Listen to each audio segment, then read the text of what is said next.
Huh. You know what? Planning a D&D session is sort of like, can't believe I'm going to say this, planning a meeting?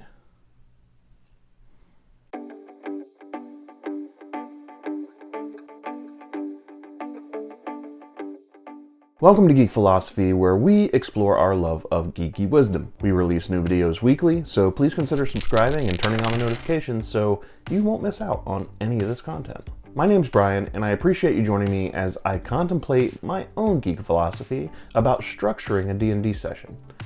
So yeah, meetings. You've likely been in them in some form or another, maybe you've even led a few, or more than a few. And if they're done well, meetings can be productive, but you often don't think of them as fun. I mean, it's possible to have fun in a meeting, but it's not usually the primary goal. But sometimes you can get lucky, and they'll have snacks. But there are some things we can actually learn from the structure of meetings that can apply to running a gaming session.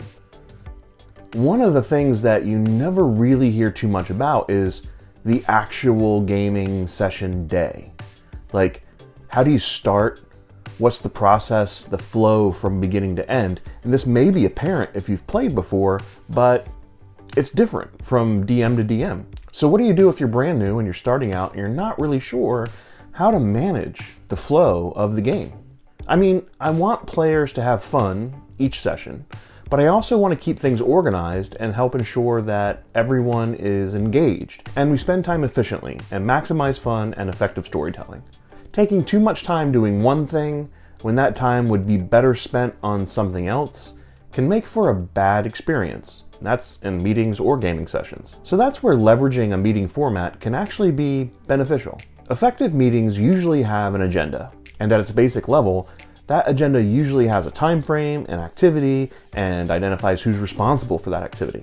I think a D&D session can work in a similar way, and providing an example may be the best way to communicate this. So I'd like to go into how I structure a typical gaming session. I start with a session introduction, and this is followed by either a player debrief and planning segment, or an encounter. More about this later.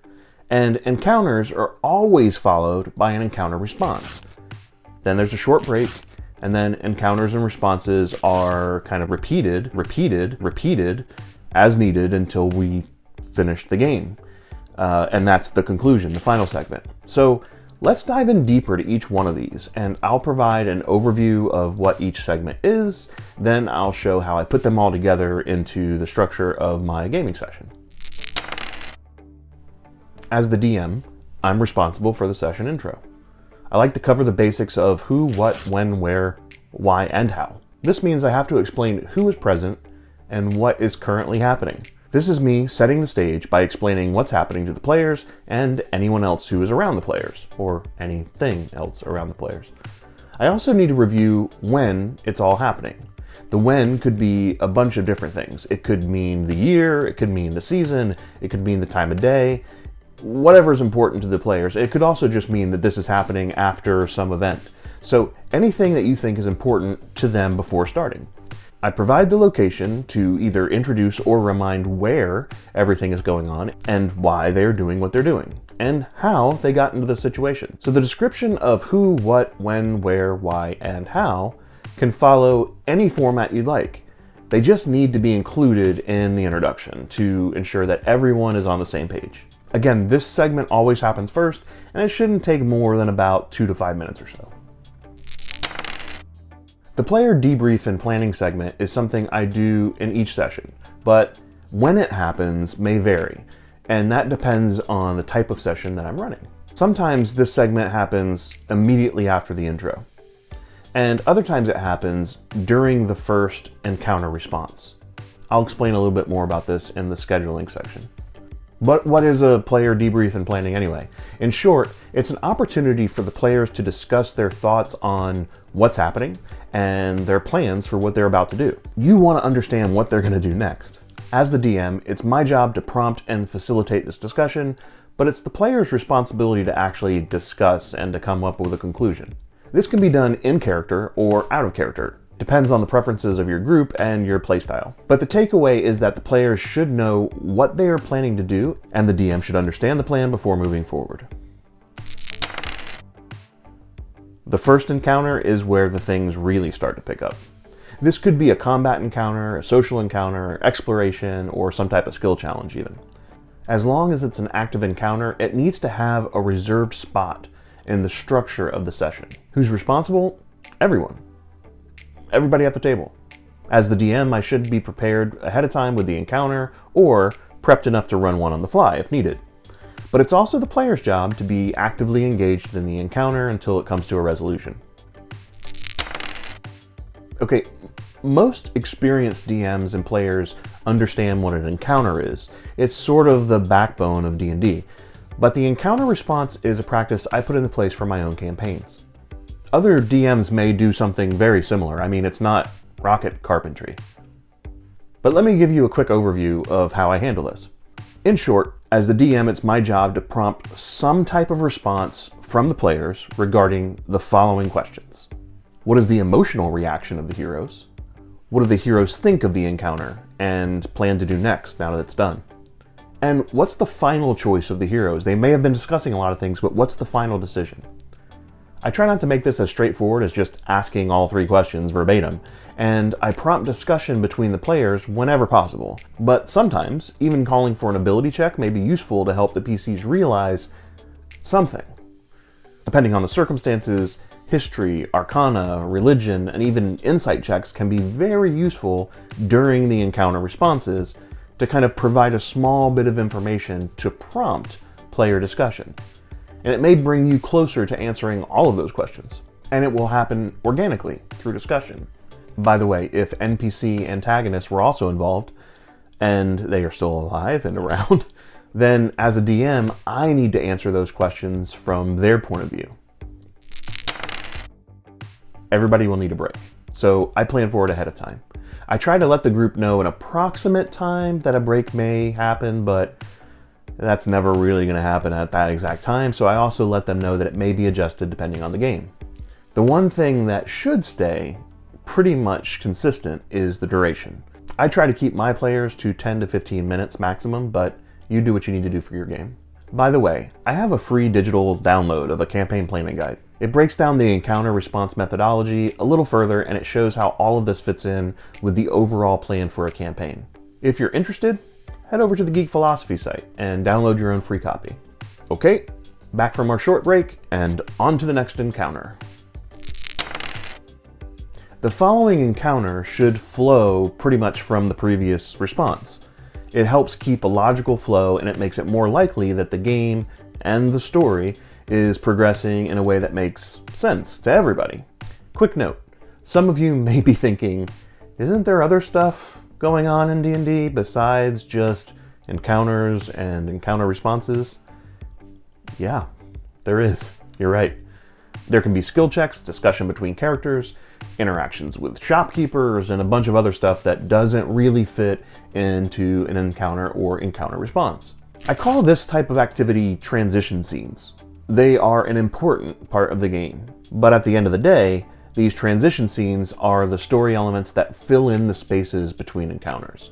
However, it doesn't mean that the conclusion of the session necessarily means a nicely wrapped up encounter.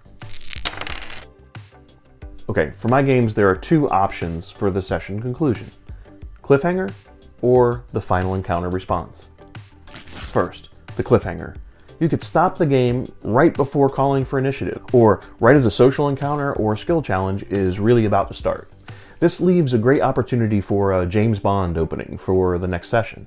You'll be able to begin with the action, engaging players right from the start. Alternatively, it could end right after your final encounter response.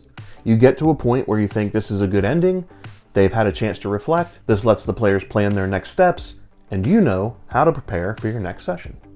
I'll choose the option based on the way the session played out, what optimizes the fun, what builds excitement for the next session, whatever works best for you. But in either case, it's my job as the DM to recap the session and state where we will pick up for the next session. Based on the segments we've just reviewed, I have two basic formatting options for my game. Keep in mind that this is based on a 2.5 hour-ish session. I think most gaming sessions go for something like an average of 4 hours. Don't quote me on this. I played for hours and hours when I was younger. So just keep in mind that I'm planning for a shorter session and adjust as needed. The reality is all of my players are working adults with limited time to play. They have a ton of other responsibilities, and we opt for shorter weekly sessions to make time for the game. And it ensures that we can fit everything into our schedule. Okay, let's take a look at option A. In this hypothetical example, I begin with the introduction phase at about 1 p.m. when my session is planned to start. Like I said, this shouldn't take more than 2 to 5 minutes. So I follow it with the PC debrief and planning phase. Then we move right into the first encounter. In this case, it's a social encounter with Guild Master Thule. I estimate that this may take around 45 minutes or so, depending on how the encounter turns out. I may have to change things on the fly. We always follow the encounter with a response, but I take a few notes to make sure that I really want to get an idea of how the player characters feel after that encounter. It's a really important NPC and I want to get their take on him. So if we're on track, we'll have our short break at 2:15. And if we stick to our break time, we'll be ready for the next encounter at 2:30. This will be a combat encounter and it will either be with Thule's Guild Stooges or the Town Guard, depending on how things went with the previous encounter.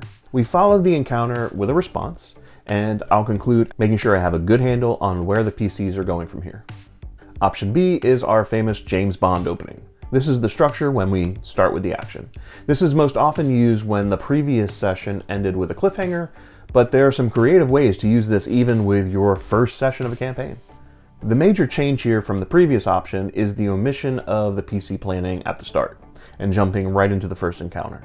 The rest of the structure follows pretty closely, but I do plan for more time in the first encounter for the inevitable adjustments and player chat that will come up. This structure also gives me the option of ending on a cliffhanger again, which can be very useful in keeping a good pace with the campaign. Just note that not all cliffhangers are combat related. Cliffhangers can be skill challenges or even straight up social encounters. To see how I put all of this into practice, you may want to check out our live stream campaign that will be starting very soon, or has already started, depending on when you're watching this. This is very much a regular D&D campaign for my players, but it also gives some of you Geek Philosophy viewers a chance to see how I use some of the methodology I mentioned in these videos.